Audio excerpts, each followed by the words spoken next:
Account میں 50 کروڑ پڑا ہے، پھر ہر وقت پھر بھی پریشان ہے کہ تو تھوڑا اور تھوڑے سے کیا بنے گا تو ختم ہو جائے گا۔ 1 ارب اکاؤنٹ میں پڑا ہے پھر بھی ہر وقت ٹینشن میں۔ کہ ایسے بھی 10 لاکھ بھی پڑا ہے، وہ کہتے ہیں اللہ نے اتنا دے دیا ہے کہ حساب ہی نہیں۔ یہ ہے برکت اور مالداری، دل کی غنا۔ اصل امیر وہ جو دل کا غنی ہے۔ تو رزق میں برکت پلس عمر میں برکت۔ عمر میں برکت ختم ہو چکی ہے، پورا دن لگے رہتے ہیں پھر بھی کتنے کام رہ جاتے ہیں، ہر وقت ہی مصروف ہے، برکت ختم ہوگی زندگی میں۔ پہلے دور میں کتنا مشکل تھا، اب اتنی آسانیاں ہیں پھر بھی برکت نہیں۔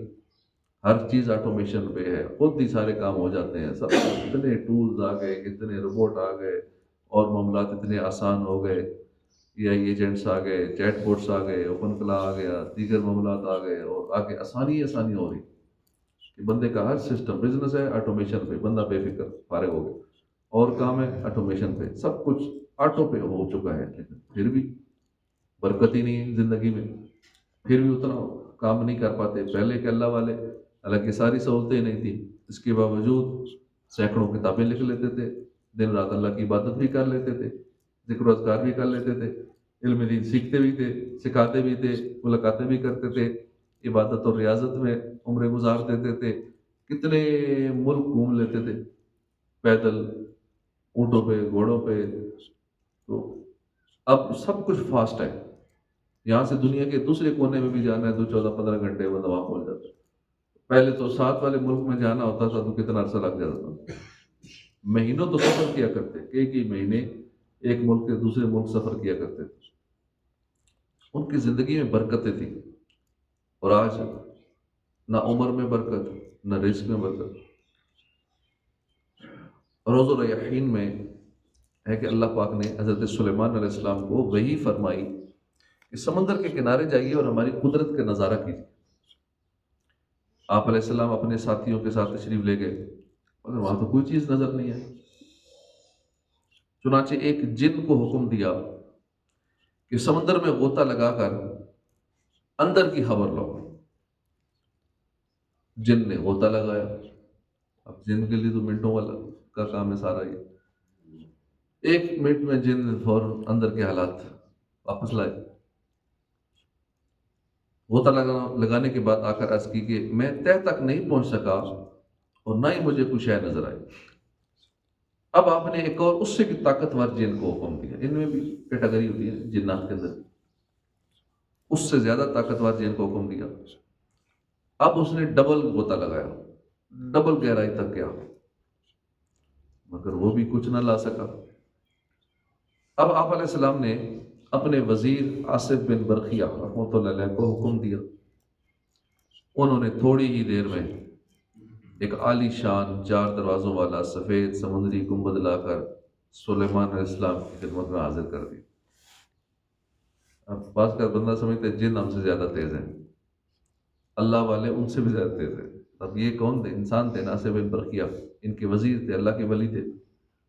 اللہ کے ولی کی طاقت پھر ان جنات سے بھی، انہوں نے بھی 1 منٹ میں غوطہ لگایا۔ پہلے جن نے بھی، دوسرا زیادہ طاقتور تو اس نے اسے ڈبل غوطہ لگایا، کچھ بھی لا سکا۔ اللہ کے ولی کو حکم دیا اب آپ کرو، یہ جنوں سے تو یہ کام نہیں ہوا۔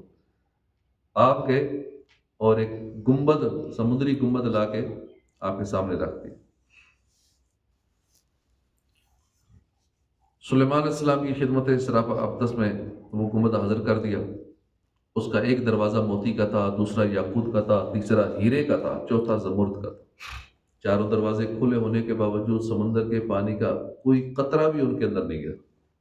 ایسا گنبد کہ چاروں طرف سے دروازے کھلے ہیں، پانی اندر نہیں جا رہا۔ بڑی حیرانگی کی بات ہے، ایک قطرہ پانی کے اندر نہیں تھا۔ اس سمندری گنبد کے اندر ایک حسین نوجوان، بڑا صاف ستھرا خوبصورت لباس پہنے، نماز میں مشغول تھا۔ جب وہ نماز سے فارغ ہوا، آپ نے اسے سلام کیا اور اس کا راز پوچھا، یہ گنبد کا راز کیا ہے؟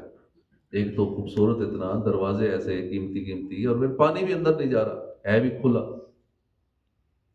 اس نے عرض کیا اللہ کے نبی، میرا باپ معذور اور والدہ نابینا تھی، الحمدللہ میں نے 70 سال ماں باپ کی خدمت کی، میری ماں نے انتقال سے پہلے دعا کی، یا اللہ پاک میرے بیٹے کو درازی عمر بالخیر عطا فرما۔ والد محترم نے بوقت وفات دعا فرمائی، یا اللہ میرے بیٹے کو ایسی جگہ عبادت پر لگا کہ شیطان مداخلت نہ کرے۔ والد مرحوم کی تدفین کے بعد جب میں ساحل سمندر پر آیا تو مجھے ایک سمندری گنبد نظر آیا۔ میں اس کے اندر داخل ہوا، اتنے میں ایک فرشتہ آیا، اس نے اس گنبد کو سمندر کی تہہ میں پہنچا دیا۔ سلیمان علیہ السلام کے پوچھنے پر اس نے عرض کی کہ میں حضرت ابراہیم علیہ السلام کے مقدس دور میں یہاں آیا ہوں۔ ابراہیم علیہ السلام کے دور کا یہاں عبادت مصروف ہے۔ سلیمان علیہ السلام نے جان لیا کہ اس کو تو پھر 2000 سال ہو چکے، ابراہیم علیہ السلام کے دور کو اس ٹائم 2000 سال گزر چکے تھے، مگر اب تک اس نوجوان کا ایک بال بھی سفید نہیں ہوا تھا۔ 2000 سال عبادت میں گزر گئے اور وہ بھی سمندر کی تہہ میں عبادت کر رہا ہے، اور ابھی تک 2000 سالوں میں بوڑھا نہیں ہوا۔ ہمارے یہاں 40 سال میں بال سفید ہو جاتے، مطلب 50 سال میں پورا بوڑھا ہو جاتا ہے، فل بوڑھا، لیکن یہاں 2000 سال کے بعد ہی بڑھاپا نہیں آیا۔ اب پوچھا کھاتے کیا ہو، کیونکہ کھانے پینے کو بھی سمندر کی تہہ میں بغیر کھائے پیے۔ پوچھا کہ غذا کیا ہے تمہاری؟ اس نے کہا کہ روزانہ ایک سبز پرندہ اپنی چونچ میں کوئی پیلی سی چیز لاتا ہے، میں اسے کھا لیتا ہوں، اس میں دنیا کی تمام نعمتوں کی لذت ہوتی ہے۔ یہاں تو ہم ایک چیز کھاتے ہیں، اسی کا ٹیسٹ ہے نا، اس چیز کے اندر ساری لذتیں ہوتی ہیں، اس سے میری بھوک بھی مٹ جاتی ہے، میری پیاس بھی مٹ جاتی ہے۔ اس کے علاوہ الحمدللہ گرمی، سردی، نیند، سستی، غنودگی، گھبراہٹ، خوف وغیرہ یہ ساری چیزیں یہ مجھ سے دور کر دی گئی۔ اس کے بعد اس نوجوان کی خواہش پر حضرت آصف بن برقیہ نے دوبارہ اس گنبد کو اٹھایا اور سمندر کی تہہ میں جا کے رکھ دیا جہاں پہلے تھا۔ اس کے بعد حضرت سلیمان علیہ السلام نے فرمایا، اے لوگو، اللہ پاک آپ سب پر رحم فرمائے، دیکھا آپ نے کہ والدین کی دعا کس قدر مقبول ہوتی ہے، ماں باپ کی نافرمانی سے بچو۔ اب دیکھیے اس نوجوان کو ماں باپ کی خدمت کا کیسا پیارا صلہ ملا، لہذا ماں باپ کی خوب خدمت کیجیے، انشاءاللہ حدیث پاک کا وعدہ پورا ہوگا۔ اللہ پاک نے چاہا تو لمبی اور نیکیوں بھری زندگی نصیب ہو جائے۔ ماں باپ کی خدمت کا صلہ ایسا ہے، لیکن اب ماں باپ کی خدمت وہی کرے گا جس کو یہ باتیں پتہ ہوں۔ جو کوئی بات سنے گا، اللہ رسول کی بات سنے گا کہ ماں باپ کی خدمت کا فائدہ کیا ہے، دنیا میں کیا فائدہ ہے، آخرت میں کیا فائدہ ہے۔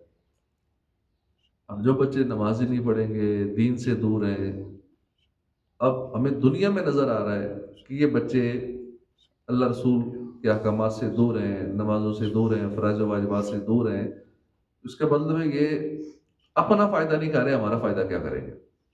اور ہم دنیا سے چلے بھی گئے، انہوں نے تو ہمیں کوئی فائدہ نہیں دینا، صرف تکلیف ہی دینی ہے، کیونکہ مرنے کے بعد والدین کے سامنے اولاد کے اعمال ہفتے میں ایک دن پیش کیے جاتے ہیں، آپ کی اولاد یہ کری، اب اولاد نمازیں چھوڑ رہی ہو، یہ بھی کبیرہ گناہ ہے، اور گناہ کر رہی ہو، اب والدین کو قبر میں تکلیف ہوتی ہے۔ اب ایسی نافرمان اولاد جو اللہ کی نافرمان ہے، اللہ کے رسول کی نافرمان ہے، وہ قبر میں بھی تکلیف پہنچا رہی ہے ماں باپ سے، رب کی نافرمانیاں کر کے۔ تو پھر غور کرنا چاہیے، ویسے ایسی اولاد دنیا میں مطلب کوشش جاری رکھے کہ راہ راست پہ آ جائے، کیونکہ جو اولاد اللہ رسول کی فرما بردار ہوگی وہ والدین کی فرما بردار ہوگی۔ جس اولاد کو ہم نے اللہ اور اس کے رسول کا مطیع اور فرما بردار نہ بنایا، نہ بنا سکے، تو پھر بھول جائیں کہ وہ ہماری بھی فرما بردار ہوگی۔ کہ جو اپنا نہیں ہے وہ ہمارا کیا ہے، جس کو اپنی فکر نہیں ہے، ایسے عمال کر رہا ہے جہنم میں جانے والے، اپنی جان پہ ظلم کر رہا ہے، رب کو ناراض کر رہا ہے، رب کے حبیب کو ناراض کر رہا ہے، تو اس کو والدین کی کیا پرواہ، جو مرضی ہو والدین کا جہنم میں جائیں، جو بھی کرے، اس کو اپنی فکر نہیں ہے، اپنے آپ کو جہنم سے نہیں بچا پا رہا، والدین کو کیا اس نے بچانا ہے۔ اللہ پاک نیک اولاد عطا فرمائے، اور جو نافرمان ہے ان کو اللہ رسول کا فرما بردار بنائے اور ساتھ اپنے والدین کا فرما بردار بنائے۔ آمین بجاہ النبی الامین صلی اللہ علیہ وسلم۔ اعوذ باللہ من